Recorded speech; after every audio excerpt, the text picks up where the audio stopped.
Good evening, everybody, and welcome to another round of the Radical Esports Cup here on iRacing from the Nürburgring Grand Prix circuit. Not taking on the full Nordschleife that is iRacing's longest venue, but instead just the modern day part, if you like. It is, of course, with its technical challenges, it is modern day in its design, I suppose, and those first few corners through the Mercedes arena are going to be the real attention point for all of these drivers off of the start in cars that actually overtake and race surprisingly well around a circuit that traditionally is not particularly great for overtaking. It's myself, Ewan O'Leary, and Ron Mouse taking you through the action here tonight as we get into the mid part of the season now in Season 3 of 2025 in the iRacing calendar. Ron, we are going to reach halfway at the end of tonight. Yeah, and what a track to ring out the first half of this season. It was a season opener last season where Andre Castro was able to grab the checkered flag. Have to wait a little bit now here in this season to finally get here. But this track one season ago put on some absolutely brilliant racing action. I'm expecting right about the same here. This track is a challenging one in these rather temperamental SR10s, but I'm expecting a good race. I'm expecting some flames here as well, but overall, just the same great action that we usually expect here on Fridays. James Barry is leading the championship now by a fairly comfortable margin, actually. 129 points. That's 7 points more than what it was last round. And there's a new driver in second. Paki Caruso has worked his way up there ahead of Gullickson, who's only a point behind. Then Sully Ratinen, who's only 3 points further behind that. So Rafa Blanco is just in front of Heinz Braun there for the last top 5 position, with George Gonzaga in 7th, followed by Peter Ivany. And David Piazza and Ole Gullickson round out the top 10, both with 644 points each at the end of the latest round of the championship. Just 8:30 in the morning here in Sim, just 20 degrees Celsius down on the circuit. It is a very, very different prospect, actually, to what we saw at Fruxton 1 week ago, where not only was, I would describe as the track maybe a little bit more difficult for those cars, and those drivers certainly found it a little bit more difficult on the night, but also the track temperatures that night certainly didn't help. They are back to normal again, I would say, this week. I would say they're a bit on the cool end, but they're certainly in that window where these SR10s and the tires on them will not be screaming in agony. One thing about these SR10s that makes them a bit tricky to handle at certain points in time when it comes to these official races is trying to match the temperature on the tires. The wear is fine. When you get the high temperatures in these tires, that's when you start to see these cars really start to skid around. Here with these lower track conditions, I'm not saying they're ice cold, but they're definitely a bit on the low end compared to what some of these drivers would probably consider to be a warm track. I think it won't be as much of a worry as it has been in previous weeks of this season. We've been to some absolutely amazing tracks thus far this calendar, but I feel like this one that we're running here today, probably one of the more technical ones that's brought out some pretty good participation as well. 2 absolutely packed splits here for this 2100 GMT broadcasted time slot here from the Radical Esports Cup. But these cars are going to be turning more often than not. Even on the straightaways, they have some turns to worry about here. So tire management, even with those slightly cool track conditions, may become a factor in this race we have coming up. Yeah, absolutely. It is a technical circuit, but I think when you put it into the context of what we saw last week, it does suddenly feel a little bit different to what we had, in fairness. So, yeah, we'll wait and see. But as I mentioned, this circuit traditionally is not one that you say overtaking is particularly easy. However, these guys are, of course, experienced radical racers, but also they're in a car that suits this track, I think, more than any other car, actually. I can't remember the last time we were here, whether we had the slow chicane or the fast chicane, but anyway, it doesn't seem to really matter in these cars. You can stay quite close in them, get the slipstream, and you can be in with a chance at overtakes. As James Barry briefly went to the top, Christoph Lipp now has the best time. Ryan Odo coming through the final corners right now. Haven't seen too much of him in these broadcasted splits this season, but he's getting up there at the moment and coming towards the line for a lap time as well. We know he's a strong, radical driver as well. Yeah, Odo, a standout star in the Radical Americas Championship that you can catch sporadically on Sundays here on RaceSpotTV. He's a really good driver, and we'll look to see what he can do in this official race here. To touch on the point that he did raise a couple of moments ago, Ewan, last season we were running on the quick chicane layout that we are running at here. The chicanes on the back end of the circuit, you basically have 2 ends of the spectrum, really. You got that fast chicane, which is going to be terrifying with curbs that will probably really screw up your day and make you you quite sad if you just look at them the wrong way. Then you've got the slow chicane, which is about as clunky as you could possibly get. They both have their own challenges, they both have their own flair, and these drivers will have to try and tackle that challenge. For now, though, this qualifying session, with about a minute and some change left to go, looking incredibly tight at the front, with 1/100th of a second being the gap between Christoph Flip, your provisional pole sitter, and Ryan Odo slot in P2. This is George Gonzaga, who's just under a second off of pole at the moment, currently being held by Christoph Flip. As you say, only 100th of a second between 1 and 2 at the moment as the seconds tick away. Looks like most of these drivers now have run out of lap time and run out of time as well, as we've only got 30 seconds remaining.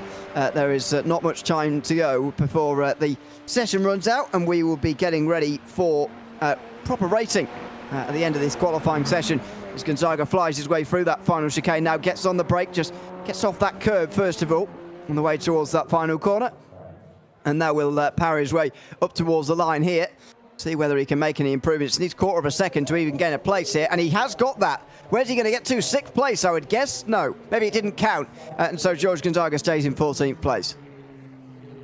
Yeah, I'm looking at the lap time that Gonzaga set last time by. I don't believe it counted towards anything. Actually, no, he already had his 2 laps taken care of, so that was lap 3 for him. So in that solo session, that was all he was able to get on the board. But now we switch our attention into the race, and to do that, let's take a look at the starting grid.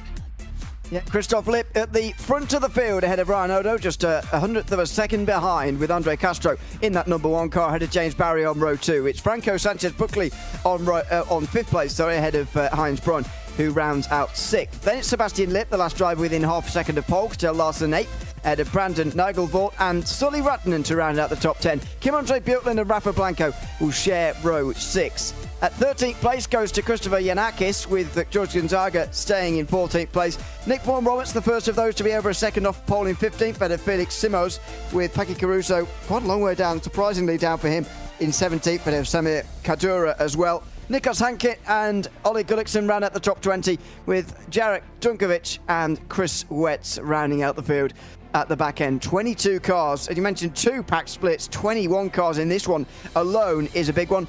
And that big run down towards turn 1 is a big talking point as well. Super tight corner, long run down there as well. Going to be very interesting to see what happens down there as the revs now rise.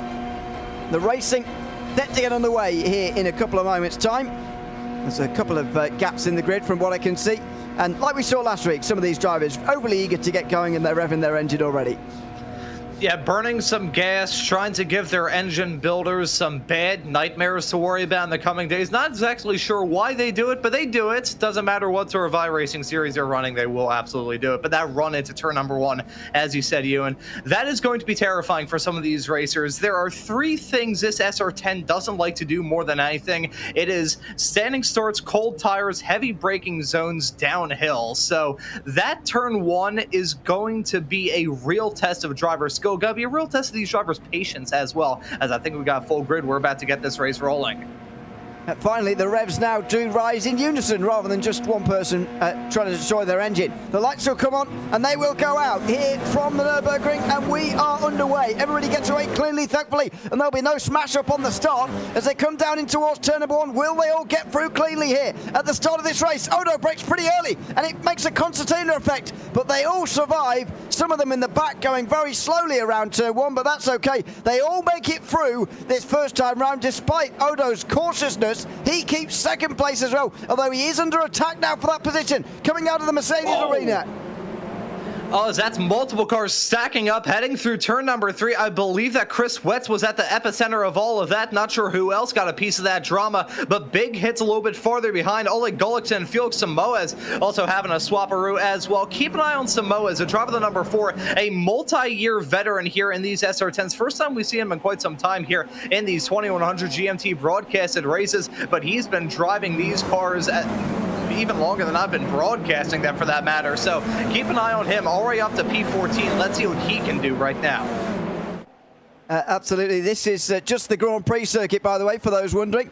Not the full Nordschleife we're running here tonight that has been such a fixture of radical racing in the past. Christoph Lipp's got off to a good start, and I don't know if you noticed that in the background, by the way. Ryan Odo in the first sector just flashing the lights at Andre Castro, who came through at him down towards turn 4. Maybe we'll get some second vision on that in a moment, but let's see where it all transpired here.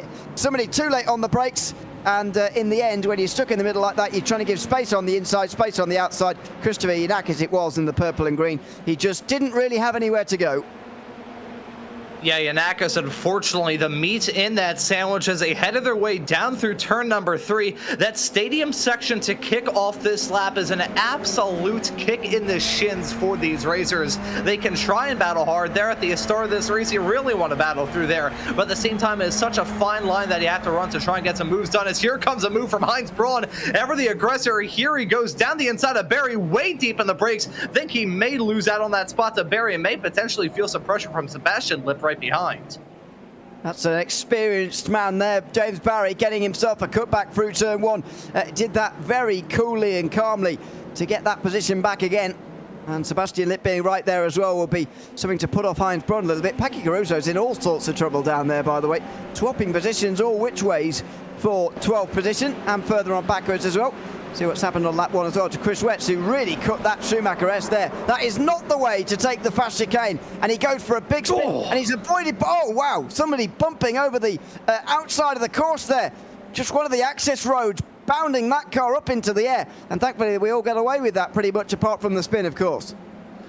Yeah, Chris Wetz, unfortunately for him, his tires have been reduced down to rectangles as a result of all that, but the driver with that wild off-track excursion, I believe, was actually a reigning series champion of Rafa Blanco, a wild ride for him. He is not running in a good spot at all, currently slotted down in 21st. Not a good race at all for your reigning champion here in the Radical Esports Cup. That was a wild ride for sure, hopping that car up and down like a bucking bronco. That was absolute insanity as he headed his way out of the Schumacher. Thankfully for these racers, a little bit farther towards the front of the field, it looks like it's rather calm. You got series veteran Christoph Lipp right at the front of this field, but you've got the winner of the last time we did a broadcasted race here at the Nürburgring in the form of Andre Castro running in P2s. We take a look at a moment involving Sally Wright and heading through the hairpin. Well, how he was avoided by everybody in the line there, by the way, is a minor miracle, but he's still in the race, only down to 20th. Oh. Look at that defense from Castro. Oh, that's Ryan Odo looking down the inside, and he's forced him into an error. A big error there from the number 1 car. Ryan Odo will slip through on the inside line, easy as you like. And Odo there, a couple of laps after showing signs of maybe cooperation with Castro, he's now gone down the inside and up to 2nd.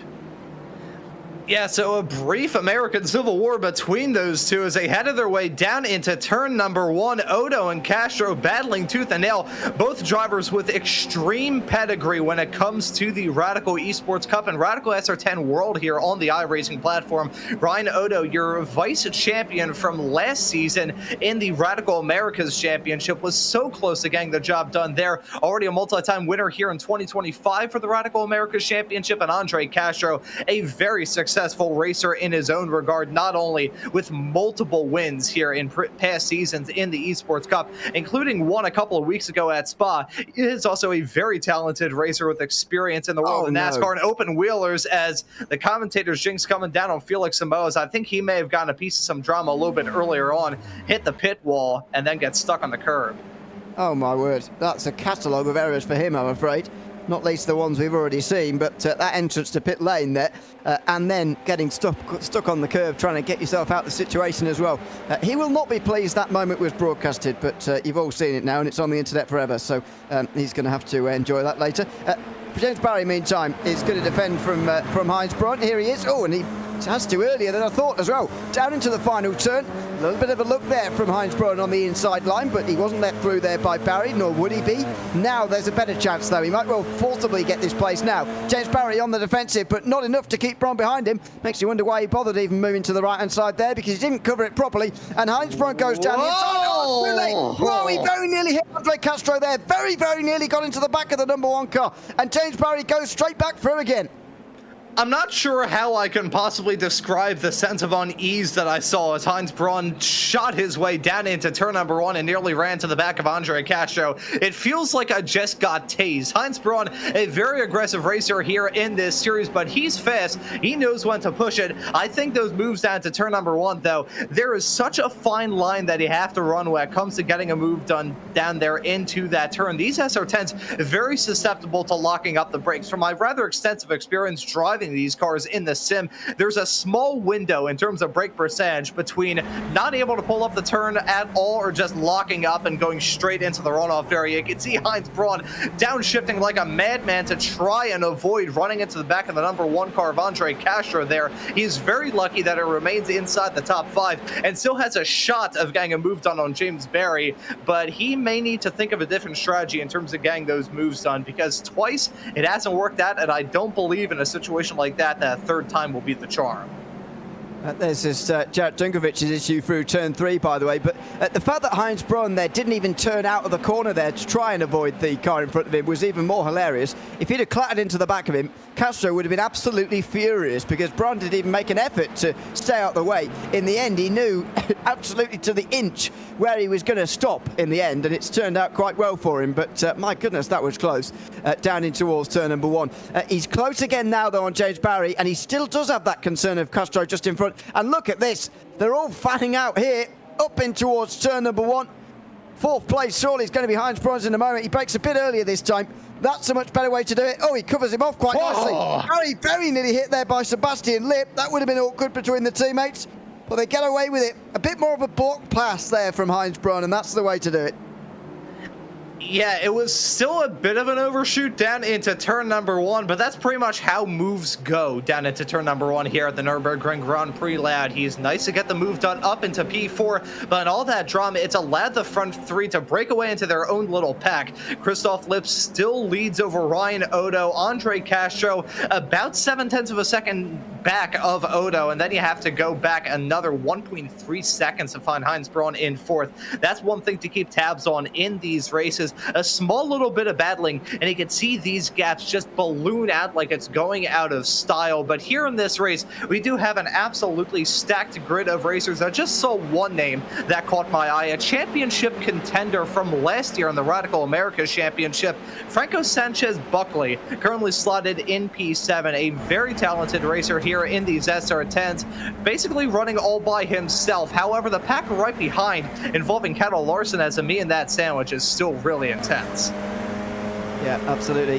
There's so many battles going on up and down the field here at the moment. It's absolutely fantastic to watch, but exactly what you expect from the Nürburgring in these cars. And on board with Larson, he's going to go for this, down on Nagelfort, down into, oh no, and he's off into the chicane. That's a huge moment for Larson.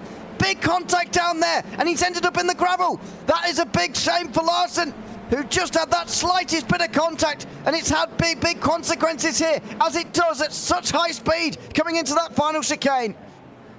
And contact being made as they made their way through the braking zones. Here we go, side-by-side fight involving the teammates of Sebastian Lip and James Barry. Sebastian, the brother of your current race leader, Christoph, trying to battle hard with a multi-time champion here in these SR10s, and his own teammate, Barry, who still holds on to it on the inside through turn number 3. They single file out finally, and thankfully they didn't lose track of Heinz Braun a little bit farther up the road, still within earshot of the exhaust of the number 6 car. But that was some titanic battling as they had their way off through the opening sector of this lap. But yeah, contact being made as they headed their way down into the chicane through the braking zone. A small little tap there as they hit the brakes and dropped the anchors. And as a result of all that, a huge moment for Larson. As here we go, a dive from Barry potentially on Braun into the hairpin. That's a good overtaking spot if you're feeling particularly brave. There's always so much you can do around there with such little real estate.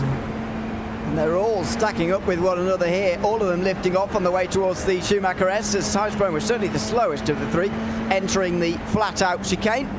Now Lip has another look as Barry has a meaningless half look down the inside, really, at the left-hander. Now he's forced on the defensive, and this is going to allow Lip to get an exit as they come off of turn 12 here, the big curve. Now down the hill and through this flat-out kink in any car, really, before the high-speed chicane at the end of the lap. And thankfully, not side by side this time round. We've seen the consequences of that already here tonight. Husbron will certainly be ganged up on though by the teammates down into the first sector as they approach half distance here.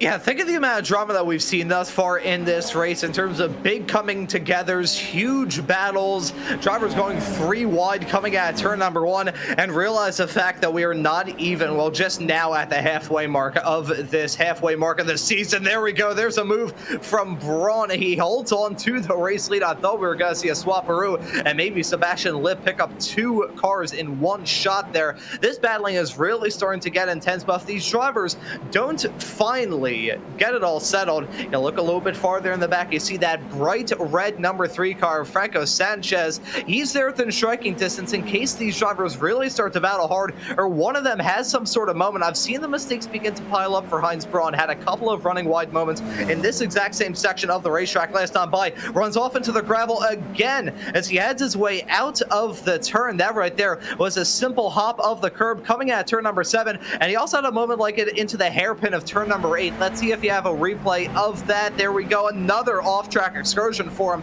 Now that's a double-edged sword. Not only are you losing time and stacking up the field behind you, it's an official race. You also have to worry about those incident points because not only are they bad for your safety rating, you may pick up a penalty as well. Oh, Barry down the inside of Braun into turn 11. That's a bit of a surprise move. Look outside at 12 now, and he's not going to get anywhere. A flash of the lights from Lip. Not sure, again, what that indicates, whether that's to Barry or to Braun about what's going on in front of them, but they're going to go side by side into the high-speed chicane, are they? Barry's having a half look. He knows not to go side by side through there, and actually what he's done is compromised his line into the chicane, and he maybe has compromised his chances of going through at turn 1. You know, I will say, and this is honest, I'm starting to see the tension rise in this battle. Franco Sanchez, he is now there. You can see him within drafting range of the back of the number 10 of Sebastian Lip, and you can even see it just in the way that James Barry is racing this track and racing this race right now. He is one of the most patient drivers here in these cars, but he just muscled past Heinz Braun, who must have had a moment, down into turn number 1, and he's now fighting for his life to remain inside the top 5. Sebastian Lip looking for a move around the outside of him, unsuccessful. I think I saw another lockup for Braun. That had to have been what happened down to turn number 1. Braun was having those mistakes pile up. Not sure whether the tires are just overheated or what the deal is for the driver of the 6, but he lost out on that spot to Barry, who, as I said, nearly saw a repeat of this involving Heinz Braun. That was a couple of laps ago with himself and Brandon Nagelvoort down into the chicane, but James Barry is really starting to risk it for the biscuit, or Triscuit if he's feeling the low-calorie option today. We were seeing him go for moves that I don't really see quite often from James Barry. He's the driver that usually remains the most calm. We didn't really see that battle end calmly, though. Yeah, I think down in towards turn 1, the story was just that Braun broke too late, and we have seen that on a couple of occasions when he's been trying to make the overtake, so it would make sense that he's also done it when he's leading the race. Well, sorry, not leading the race, leading the group, I should say, in 4th position. Christoph Lip's leading this race, and Ryan Noda's not far behind him, but they're not quite fighting just yet between themselves. These guys certainly are, and it's now a 4-car group, actually, with these guys now. Franco Sanchez Buckley can very much be counted as a part of this 4-driver group. James Barry is currently leading through that final chicane. Then Heinz Braun into the final turn. We'll look to get his exit off of here and surely the way through, if at all possible. Down on the straight now, he's in the slipstream. Bit of a weave to the right-hand side there for Barry. Braun not choosing to follow the slipstream the whole way down. Is he going to switch back to the inside late on? No, that was calm from him. And no chance down the inside that time round for Heinz Braun. Decides to leave it out. You know, as soon as I saw Heinz Braun preemptively tap the brakes as he headed his way down that start-finish stretch down the hill into turn number 1, I thought we were going to see him go for a dive and a swapperoo of the sides into turn 1. He remains in P5, but this battle again is starting to get intense. We're getting into crunch time of this race as well. These racers are really starting to risk it, get some moves done on their competitors, and try and go for some stuff that they maybe wouldn't have done in the earlier stages of this race. Thought I was going to see a dive dive there from Sebastian Lipp on Heinz Braun into turn number 7, but they remain single file. That was Franco Sanchez with a moment coming out of that turn, kicking some gravel up into the air. But as that battle for 4th is still rather intense, the battle for P1 is starting to get intense as well. Christoph Lipp and Ryan Odo now covered by less than a half a second. That young American is a very patient racer. You've got 2 of the best in these SR10s, 2 drivers that were contending for championships in their respective Radical European and Americas series in 2024. They're now battling for a win in this race, and we have to see who exactly is going to be the first to pounce. And look at Andre Castro. If these drivers come to blows, he'd be the one to pick up the pieces.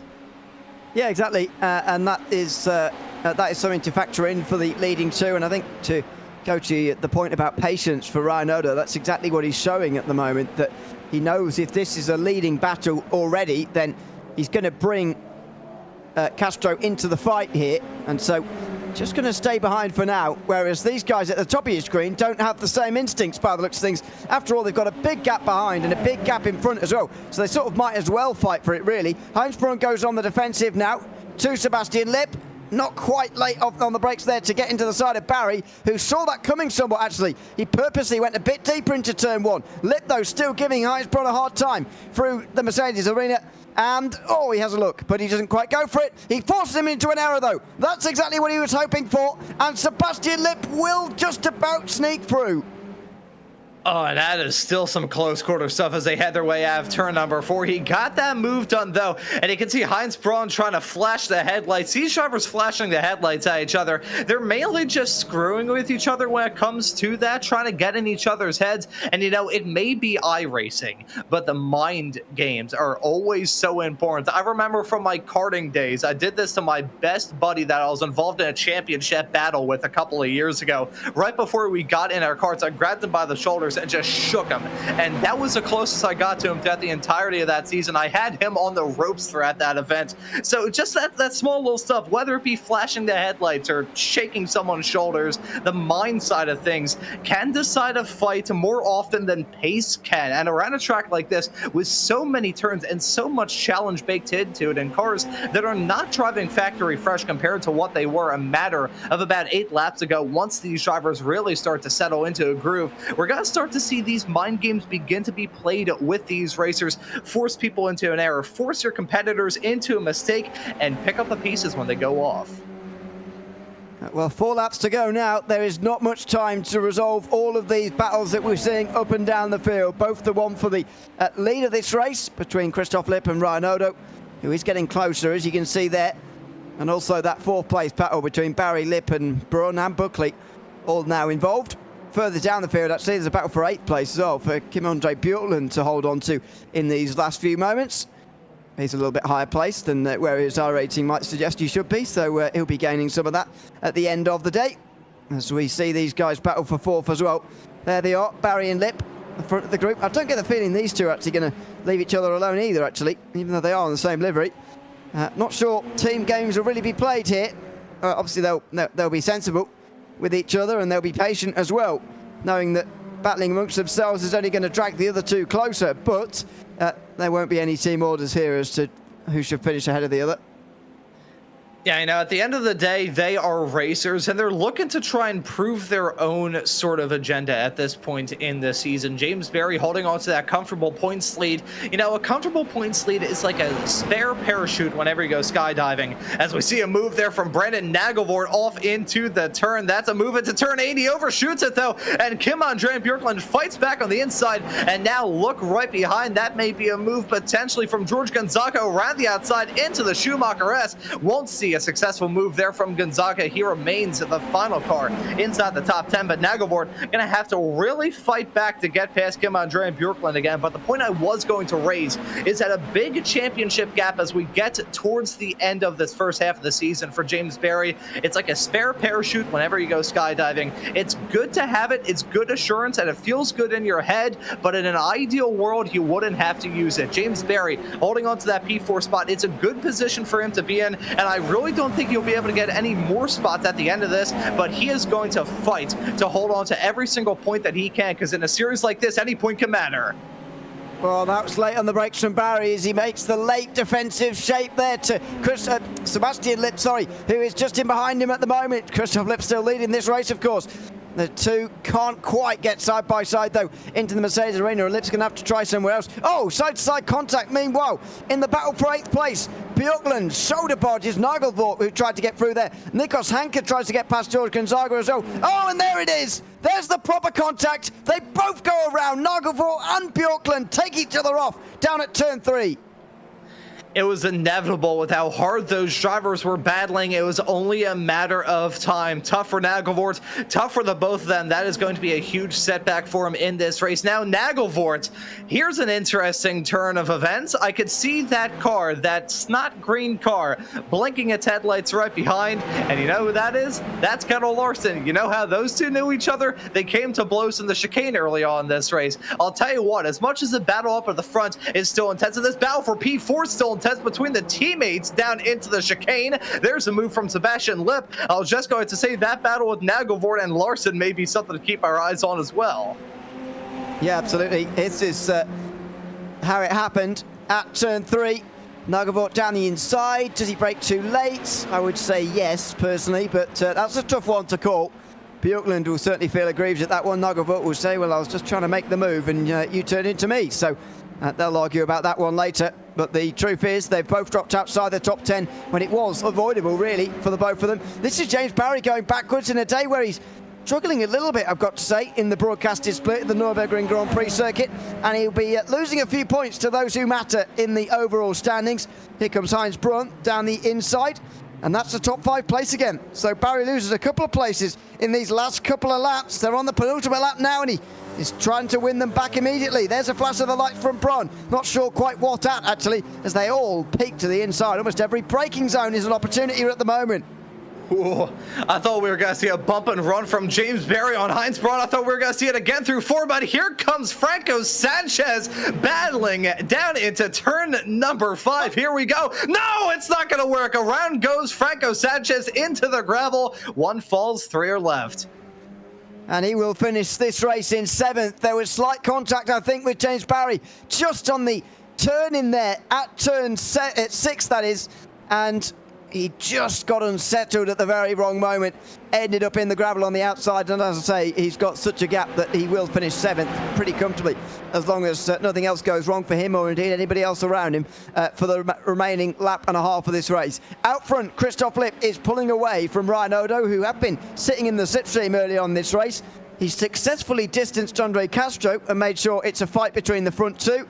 But unfortunately for the American, Christoph Lipp has just had the speed here, and the slipstream, while it is powerful to make moves around the Nürburgring, it does not keep you within the leading battle no matter what happens. And Ryan Odo is finding that out at the moment. He needs a miracle now on lap 14. Yeah, he's probably going to have to hope for a mistake from Christoph Lipp, but I will say one thing that could be a saving grace for Ryan Odo is me saying this. If Christoph Lipp is able to hold on to this lead for the final lap, that'll make it 6 different winners in 6 races thus far this season, and it'll mean that both of the Lipp brothers, Christoph and Sebastian, will have grabbed wins. Sebastian was able to get it done at the Red Bull Ring, and Christoph looks to get it done here at the Nürburgring. So let's see as they head their way down into turn number 3 for the final time in this race. Odo with a little bit of a moment heading off through the turn, that gap ballooning yet again. That may have just about sealed it for Lipp. Yeah, I think it has here. Kadura, meanwhile, gets past Larson again in the battle for 12th place. It's Larson recovering, of course, after he had that big spin at the top of the hill towards the fast S's. Larson gets back through in front and into 12th position, so good defense from him late on here, as he tries to regain as many places as possible in this final lap of the race. But as far as the battles go, it might just peter out at the very end here. I think Heinz Brunn and James Barry might well have one more go before the end, but for Christoph Lipp, this is looking comfortable now. Yeah, it's looking very comfortable for the driver of the number 2. He has been just about faultless in this race. A very talented racer behind the wheel of these SR10s. Very good behind the wheel of them. He was your 2024 Radical World Finals champion, so he knows his way around these SR10s. We'll say Nick Vaughn Roberts may not be feeling the same. He's dropping down like a rock now outside the top 15. Not sure what happened to the driver of the number 22, but never mind that. Our attention is on the driver of the number 2. It looks to grab win number 1 here for Season 3.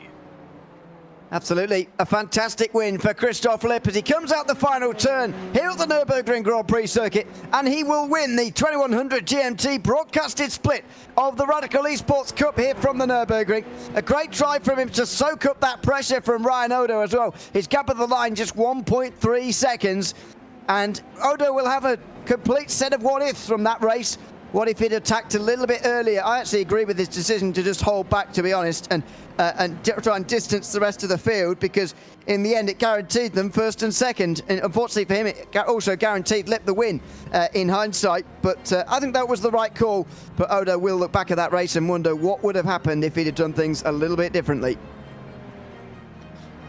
Yeah, I'm sure that Ryan Odo would maybe look at some of the earlier parts of this race and think, okay, maybe I should have done something different. But overall, still P2 for him. There's nothing to scoff at all about that. And hey, he held tabs with a driver who's very good in these SR10. Some of the best showed up in this race and put on some of the best racing action we've seen thus far. And a consolation prize, Odo going to walk away with the fastest lap of the race too. He does pull up short, though, by 1.3 seconds behind Christoph Lipp, with Andre Castro rounding out those top 3 positions. Sebastian Lipp and Heinz Bruin round out the top 5, with James Barry not far away. Franco Sanchez-Buckley with that late spin dropped to 7th, ahead of George Gonzaga, who just finished ahead of Nick Vaughn Roberts, Nikos Hanke rounding out the top 10. There was all sorts going on the last up, by the way, down here, so this order is very congested. Kim-Andre Bjorklund just outside that top 10. Cadel Larsen did indeed hold off Samuel Kadura right at the very end. Christoph Yanakis and Rafa Blanco round out the top 15, with Sully Rattanen only getting to 16th after his early problem. Jarek Junkovic, 17th in the end of Brandon Nagelvoort with that late spin for him, of course. Then Oleg Gullikson in 19th, out of Paki Caruso, who was disappointing actually to finish in 20th place. One lap down from Felix Somoza, who did actually get out on the circuit again after his pit lane woes that we saw him have. Chris Wetz, didn't finish the race. He only completed 5 laps in that one. We can now chat to Christoph Lipp, who has taken the victory here from the Nürburgring Grand Prix circuit tonight. Christoph, congratulations on that race win. Ryan Odo was very close to you at one stage, but didn't decide to attack. And in the end, you were able to just pull out a sufficient advantage to hold on for the race win. What would you say the key moment of this race was, as far as you getting the race win tonight goes? Yeah, I think the qualifying was, of course, essential, and then I was happy that Ryan didn't attack me, that we could try to pull a little bit away from the guys behind, and then, yeah, key moment, I don't know, I think at a certain point he made a small mistake, 2 or 3 laps before the end, and then he couldn't get enough back into the slipstream, and yeah, I was lucky to be in front then, or let's say, happy to be in front in the end.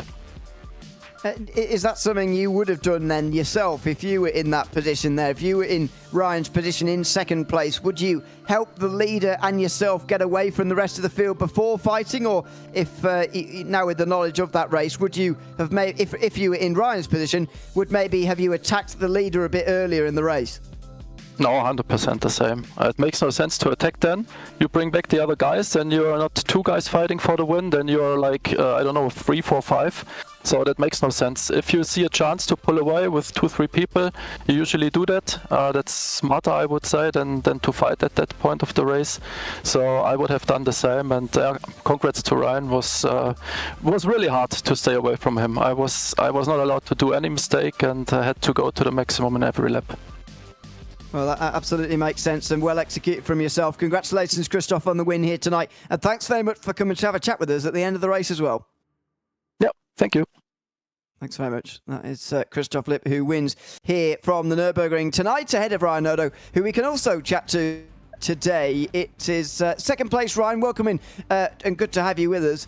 We're just chatting to Christoph about the tactics that were going on throughout that race. Tell us about it from your perspective, what you were thinking about that race and how you were planning to take that race win away that eventually just eluded you at the end there. Oh yeah, for sure. Deciding with tactics were definitely very hard because the whole entire field was filled with very, very fast drivers, and I had to choose the right one. And what I ended up deciding was I needed to get by Aiden Young, or sorry, Andre Castro, and because I felt like he was holding me up a little bit. And once I got by him, I caught up to Christoph Lipp and tried my best to stay with him. But in the end, I ended up cooking my tires and fell down from slipstream range and being able to attack him. But yeah, just tried to pull away with him and it worked, but not to my advantage. Yeah, slightly in autopilot with Aiden Young there, of course. Absolutely understand you're a great American rival, of course. But I'm not actually aware, and maybe some of the guys watching as well aren't quite aware of how much racing you do against these European guys. We obviously see you in the Radical Sim Racing Americas Championship on sporadic Sunday nights throughout the course of 2025. We have so far anyway. You competed in that series, but how often is it that you are able to race against these European guys week to week in the Radical Esports Cup? Since this summer, it's most definitely more right now, but I still have a busy summer with swimming because I'm part of a swim team, and then during the week during the fall, spring, and winter, it's obviously school. But yeah, probably in the summer, it's hopefully continues to be every other week, but over the during school time, it's definitely a lot lower than that. Yeah, absolutely understandable, but great to have you here today either way, and great to see you get a good result. Congratulations on second, and thanks for chatting to us today as well. Yeah, thank you. Thanks very much. That is Ryan Odo, second place here tonight from the Nürburgring Grand Prix circuit in the Radical Esports Cup 2100 GMT split. It's great to get, as you do sometimes get over the course of the summer, some new matchups. So we certainly got that here tonight. We'll see whether we get it next week at the Zolder Grand Prix circuit here, Ron. It's another circuit where, yeah, things are going to be difficult to overtake, or at least they are normally, but these Radicals go pretty much anywhere, and they are good value for racing, that's for sure. You know, Zolder is a track that, despite having a lot of turns baked into it, it's got those heavy braking zones. It's also got those straights that are going to keep these drivers packed in like sardines from the drop of the green through to the fall of the checkered. So I think we're in for a really, really good race. Maybe see some more drivers pop into these cars as well during the summer as we get into the restart of the European and America's Championship in the Radical Sim Racing world. So I think we've got some absolutely awesome racing action to look forward to here from the Esports Cup in the month of August. Absolutely. That is it for our July rounds of the Radical Esports Cup, though, here from the Nürburgring Grand Prix circuit. It's been great to have you along for the 2100 GMT splits through this month. But, of course, as I say, we'll be back on the 1st of August with the next round from the Zolder Grand Prix circuit. Don't forget here, if you're on with us on the iRacing official channel, that the Brickyard 400 is coming up here tonight, the official iRacing special event for NASCAR Cup Series machines. Very much look forward to that one. Starts in just over 3 hours' time wherever you are in the world. So I hope that you can maybe stay up late if that's your thing, or indeed enjoy an early morning with those guys, or indeed an evening with those guys in that special event, the Brickyard 400 here tonight. But that's it from us in the Radical Esports Cup. I've been Ewan O'Leary alongside Ron Mounds with Mario Augustin Cisneros behind the cameras. We'll be back here next Friday, as always, with another 2100 GMT split race from Zolder next week. But for now, from all of us at the Nürburgring, it's goodbye for now.